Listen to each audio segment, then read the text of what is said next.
Washougal, one of the 12 rounds of the AMA motocross circuit.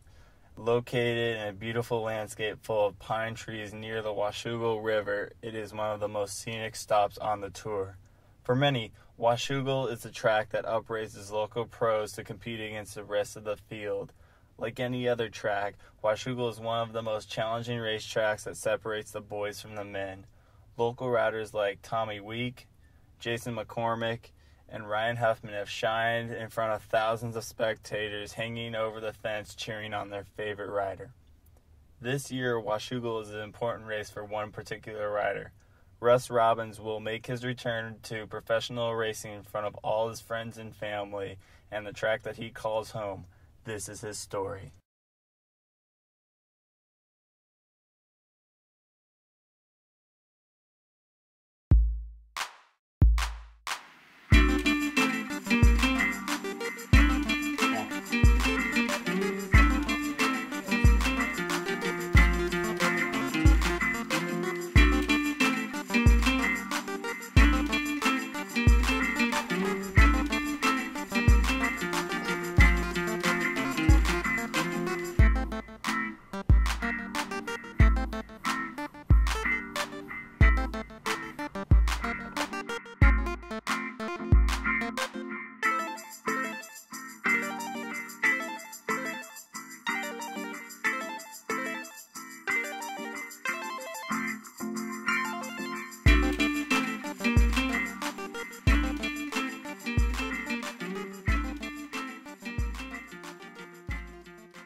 Tom Robbins.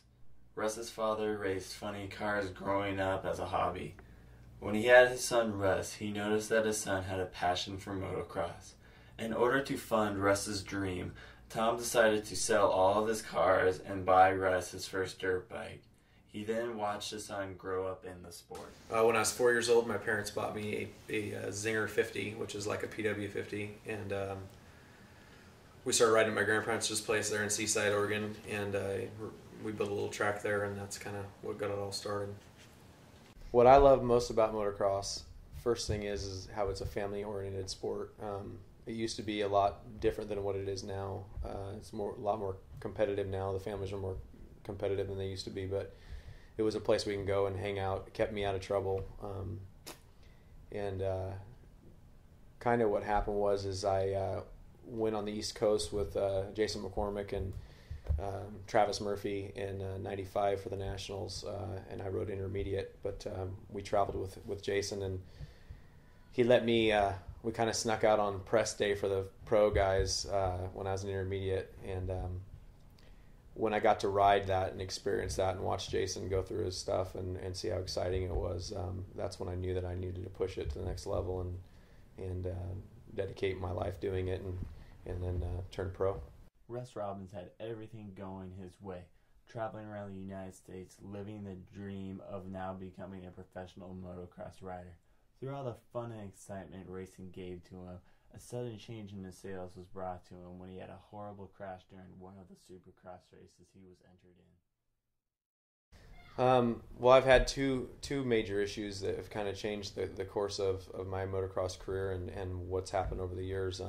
The first thing was I lost feeling from my waist down.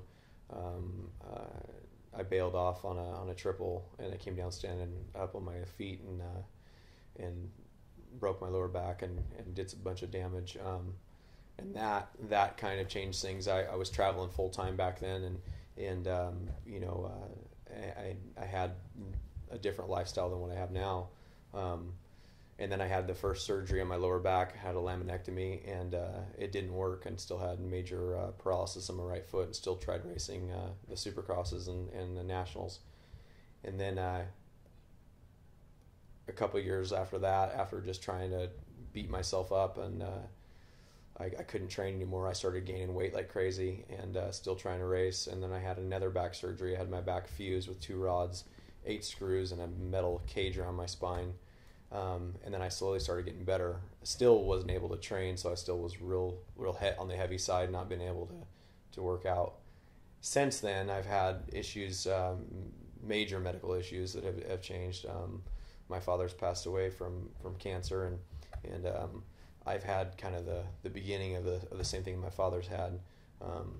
I've had some major stomach surgeries and removal of some internal parts, and I'm basically just doing the motocross now because it's all it's the only thing that keeps me sane and I have fun doing. And at the same time, this is kind of like a bucket list to come back and be able to race a couple nationals and maybe some supercrosses if I'm still able to and not too sick. I'm doing it more so for me and for my kids, to be able to let my kids see what I used to do for a living, and doing it just because I can. This year, Russ has decided to forget about all the issues he had in the past and return to racing professionally. In order for Russ to compete, he had to receive his pro license again and now is training to compete at Washougal. Through all the pain that Russ goes through every day, he shakes it off, puts a leg over his dirt bike, and still competes in the sport he loves the most. Mostly just time on the bike. I'm not able to train, so I've just been cranking out laps, as many tracks as I can, just putting bike time on. I'm not 100% ready for this. This is kind of like a last minute deal for me. I don't want to say I'm the slowest in our area, but I'm also not the fastest, and so I'm doing this on a hope, a prayer, and I'm just winging it. I'm just going for it. Just like his father, Russ noticed that Blake had an interest in motocross. As his father did for him in the beginning, Russ went out and bought his son a motorcycle. Russ and Blake now race together at every local racetrack around and have a blast talking about how much they love the sport. Blake has watched his father grow up racing against the big boys and wants to follow in his father's footsteps. One of the riders that have influenced Russ the most was a rider named Doug Henry. When Russ was traveling on the East Coast with Jason McCormick, he had the chance to hang out with Doug and learn about all the dedication he has put into motocross. In '95, I traveled with McCormick and them and went back to the East Coast. We stayed at Doug Henry's house the year he broke his back at Butts Creek. And I got to ride with John Dowd and Corey Keeney and those guys at this place they call the Dam next to Doug Henry's house. Getting to experience that stuff and getting to ride with those guys and kind of seeing their lifestyle and where they came from and how they were treated in the industry and whatnot, that excited me to be able to push to the next level. I then began training harder than ever when I got home from that trip with McCormick and Travis Murphy. I basically tucked in behind Forrest Transu and guys like that I used to hang out with and just absorbed everything that they could teach me. We'd go up to Washougal during the week and go ride and practice and train, and I would get in behind him or even pull over and watch him. Like McCormick, I used to pull over and watch him ride and just see things he was doing and stuff. And I basically became more of a sponge then than anything, as I knew this is what I wanted and how I wanted to get to that next level. But the trip on the East Coast that year in '95 at Henry's place and seeing him go through his struggles, and that's kind of what brought me to where I'm at now, is watching Henry go through his life-changing experiences as well, with his breaking his back and his surgeries and still going, and then seeing him now paralyzed and still doing his stuff. It's just a huge motivator for me. Doug was when we stayed at his place was super nice, even though during the time of his career he wasn't sure if he was going to keep going or not. With my illness and where I'm at now, this has gave me motivation to be able to do it while I can. I get sicker every day. There's days when I wake up and I can't function, but there's days when I can ride, and those days is the days I shine. I get on the bike and I crank out as many laps as possible, and I want to do this until I can't do it anymore. I won't stop racing this dirt bike until I'm physically unable to do it. And that's pretty much what got me into it and has got me to the professional level.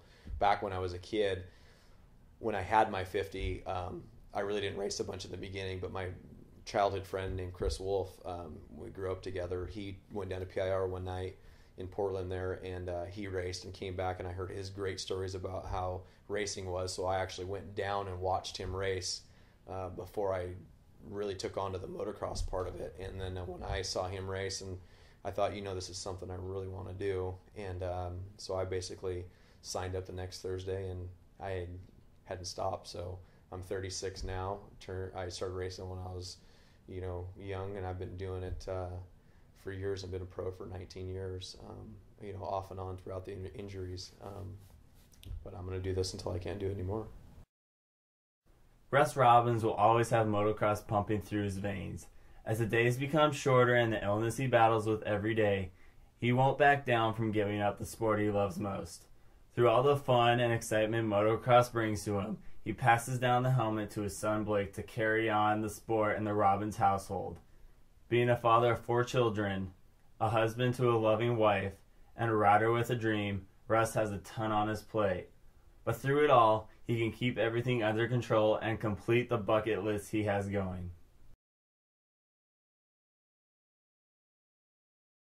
On our next episode of The Road Back to Washougal featuring Russ Robbins, we will take a look behind the scenes on what goes on in an AMA pro event. We're going to take you behind the scenes for qualifying practice and see if he'll make it into the main event. Join us on our next episode on The Road Back to Washougal featuring Russ Robbins.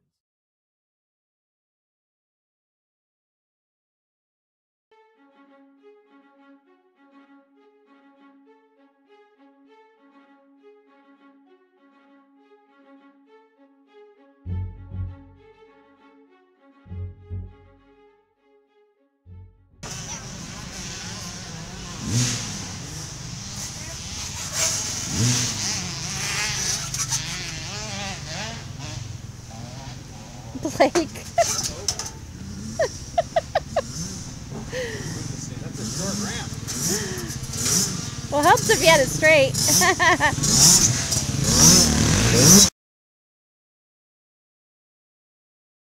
Make sure to check out Kristoff Photography on Facebook and like it today.